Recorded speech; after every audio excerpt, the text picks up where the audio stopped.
Hello. Good afternoon po. Baguhan lang po ako ng mga manok. Pero ang mga manok po ay kinuha ko sa mga kilalang magmamanok.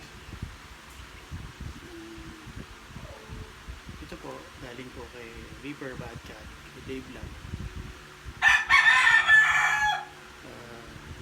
Meron po akong iba-ibang klaseng bloodline, pero ito po ang isa sa paborito ko.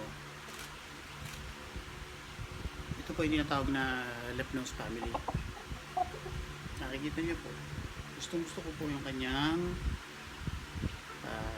stand, alertness. Ang head niya medyo maliit. Ito po yung Lepnos na ginamit nila Bruce Barnett ng araw. Tinatawag nilang old at gold. Yung kanyang legs ay medyo hindi ganun kahaba, mahaba pero malaki.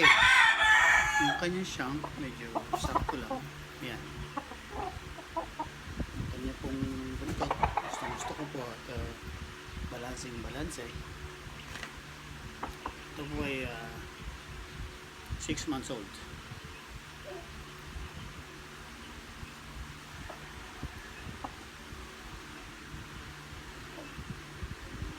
Ako po ay trainer ni Dave Lau nung araw sa knife fighting and bodybuilding.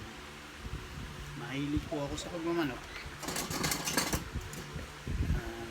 Hindi po namanan na kita ko lang po sa Facebook na yung dati kong alaga ay magaling na magmamanok na po pala. Kaya pinunta ko po siya at napakabait na tao. Once upon a time po yun, this is 1998 po yun, at binigyan niya po ako ng manok. Ito po yun na marami na pong napagpa-champion ang Lepnos family. Napakarami na pong manok na sumasali sa big event na pinanalo na po nila ang Lepnos family. Napakaganda po para sa mata ko ang stand nito. At binibreed ko po siya ngayon sa bigay din po ni Sir Dave na Blair possum sweater, pero Blair din po yung binigay ni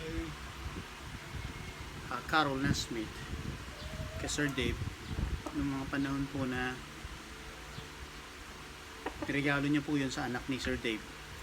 Pinangalan niya Blair kasi po anak ng Sir Dave is Blair. Si Blair po yung isang anak ng Sir Dave. Regalo ni Sir Carol.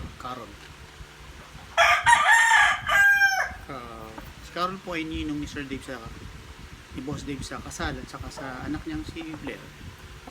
Kaya lahat po ng halos lahat ng manok ng Sir Dave ay galing kay Sir Carol Nasmith. Ako po medyo amateur pa at tanga pa sa pagmamanok. Bago lang po ako, 2021. Lagi lang po ako nagbabasa at nanonood.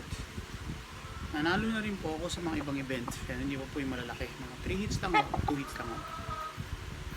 Ang puro dala ko pong manok ay puro possum sweater. Ang galing po kay Sir Dave. Pinag-cross ko lang po. Ito po, galing ko sa kanya. Ito po ang pinakagusto ko. Dahil sa akin po, ang balance po nito sa mata ko po ay maganda. At ang palo po, maangat, sumasarado, at matalino, umiilag at accurate. Yung mata po niya, ang mata po niya ay medyo matsikad, very attentive, nakikita niyo po.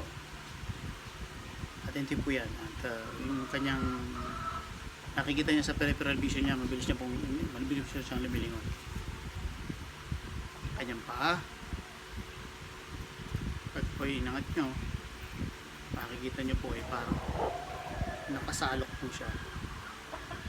Nakasalok. hindi po siya palapad nakasalo.